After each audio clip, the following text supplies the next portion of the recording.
जय माता की भक्तों, राधे राधे, जय श्री कृष्णा। मैं उपमा अपने चैनल पर आप सभी प्रभु प्रेमियों का हार्दिक स्वागत करती हूँ। आज बात कर लेते हैं मकर संक्रांति 2024 में किस दिन मनाया जाए, 14 जनवरी को या 15 जनवरी को।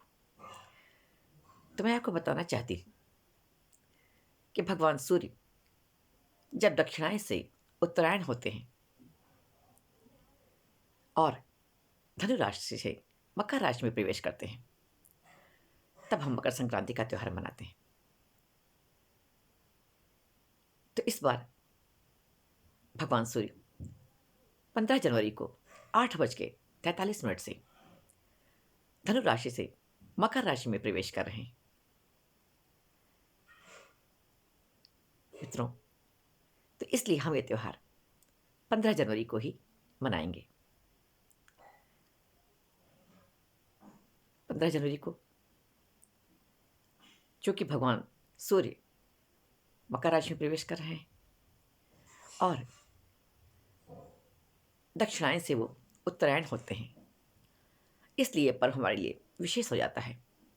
जैसा कि आप जानते हैं, जब भगवान सूर्य उत्तरायण होते हैं उसके पश्चात ही हम सनातनियों के यहाँ शुभ कार्य जैसे शादी विवाह इस तरह के अच्छे कार्य होने प्रारंभ हो जाते हैं। और जब भगवान सूर्य दक्षिणायन होते हैं तो हमारे यहाँ इन कामों को निषेध माना गया है।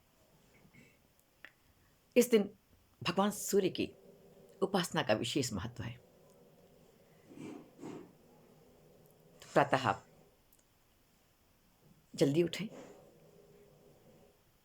सूर्योदय के पहले उठें, और यदि आपके पास जहाँ आप रहते हैं वहाँ से कोई नदी नज़दीक है, समीप है वहाँ से, तो आप नदी सरोवर में किसी स्नान करें, और नहीं तो अपने घर में ही आप स्नान वाले जल में पहले से ही थोड़ा सा गंगा जल मिला लें, उसके बाद उसमें जल भरें और उस जल से आप स्नान करें, शुद्ध वस्त्र पहनें और एक लोटे में गंगा जल भर करके उसमें थोड़ी सी रूली, गुड़, तिल थोड़ा सा, गौ माता का कच्चा दूध और एक लाल पुष्प उसमें डाल करके भगवान सूर्य को ओम घ्रीं सूर्याय नमः इस मंत्र से अर्घ्य समर्पित करिए। आप उनको दीजिए, एक लोटा जल आप उनको चढ़ाइए। ऐसे भगवान सूर्य को बुद्धि का देवता कहा गया है और माँ गायत्री को भी। तो इस दिन आप भगवान सूर्य नारायण के मंत्रों के साथ साथ गायत्री मंत्र का भी जप अवश्य करें। गायत्री को वेद माता कहा गया है मित्रों, और गायत्री मंत्र को महामंत्र कहा गया है।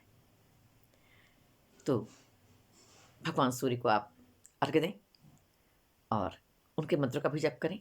मैं मंत्र बता देती हूँ आपको।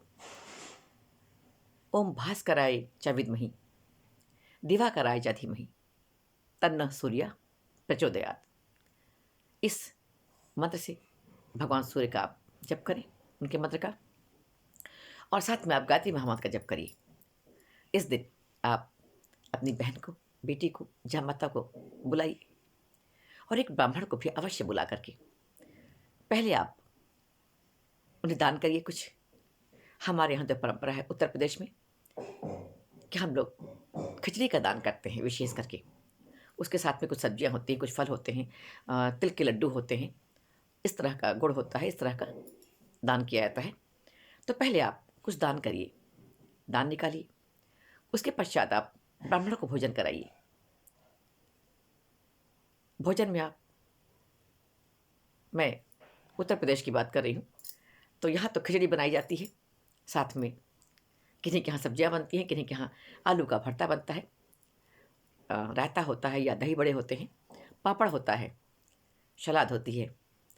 इस तरह से हम लोग बनाते हैं। और मैं आपको बता रही हूँ कि पहले आप ब्राह्मण को भोजन कराइए। ब्राह्मण नहीं मिलते हैं तो अपनी बहन को बुलाइए, अपनी बेटी को बुलाइए, जामाता को बुलाइए, उनको भोजन कराइए आप। उसके पश्चात आप स्वयं भोजन करिए।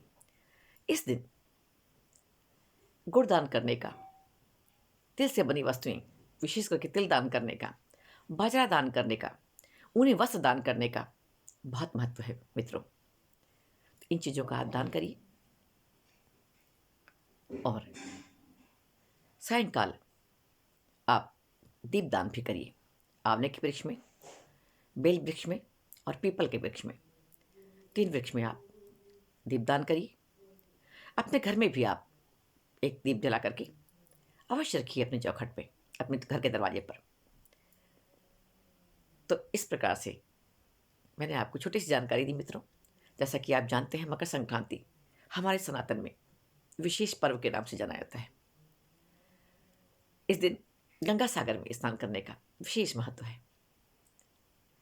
लेकिन अगर गंगा सागर आप ना जा पाए तो कोई बात नहीं है, सभी का जाना तो संभव नहीं होता है। अपने घर में ही आप, जैसे मैंने बताया, इस प्रकार से स्नान करके आप दान पुण्य करिए और स्वयं आप भोजन ग्रहण करिए और माँ गायत्री के मंत्रों का जप अवश्य करिए। भगवान सूर्य का मंत्र करिए दिन में और उसके पश्चात माँ गायत्री का मंत्र का जप करिए, गायत्री महामंत्र का जप करिए। आप देखिएगा, ये दोनों ही देवता भगवान सूर्य को प्रत्यक्ष देवता कहा गया है।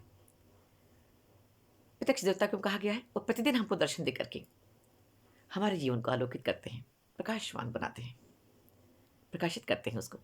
और माँ गायत्री बुद्धि को सद्बुद्धि में प्रेरित करती है, हमारी बुद्धि को सन्मार्ग में ले जाती है।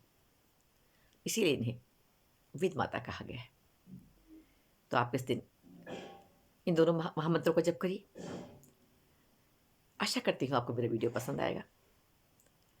यदि पसंद आए तो आप लाइक करिए, शेयर करिए, मेरे चैनल को सब्सक्राइब करिए, आइकन बटन भी प्रेस कर दीजिएगा ताकि मैं कोई वीडियो डालूं तो उसका नोटिफिकेशन आपको पहुंच सके और आप मेरा वीडियो देख करके उसका लाभ उठा सकें। तो इन्हीं शब्दों के साथ मित्रों, जय श्री कृष्णा, राधे राधे, जय माता की।